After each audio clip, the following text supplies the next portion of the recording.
Hello అండి అందరికీ. ఇదొచ్చేసి బ్రహ్మకమలం పువ్వుల మొక్క అండి. పెద్ద బ్రహ్మకమలం పువ్వుల మొక్క. ఇంతకుముందు ఒక వీడియోలో చూపించింది చిన్న బ్రహ్మకమలం పువ్వుల మొక్క అండి. దీనికి మళ్ళీ ఇప్పుడు మొగ్గలు రావడం అయితే స్టార్ట్ అయ్యేవి. చూడండి, ఒక ఆకుకి 2-3 మొగ్గలు అయితే ఫుల్గా ఉన్నాయి. ఇది రెండోసారి రావడం అనమాట. మొన్న ఆగస్టులో ఒక 4 పువ్వులు అయితే వచ్చాయండి ఫస్ట్ టైము.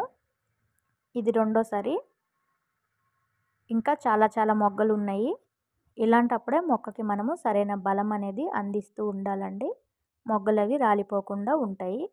ఇప్పుడిప్పుడే స్టార్ట్ అవుతున్నాయి కాబట్టి చాలా చిన్నగా ఉన్నాయి. టైం పడుతుంది ఇవి పెరగడానికి. కానీ చాలా మొగ్గలు వచ్చాయండి ఒకటేసారి. ఫస్ట్ వచ్చినప్పుడు 4 వచ్చాయి. 4 మొగ్గలకి ఒక్క మొగ్గ కూడా రాలిపోలేదండి. అన్నీ కూడా పువ్వులు వచ్చాయి. ఇది రెండోసారి, మరి చూడాలి ఎన్ని వస్తాయో. Thank you.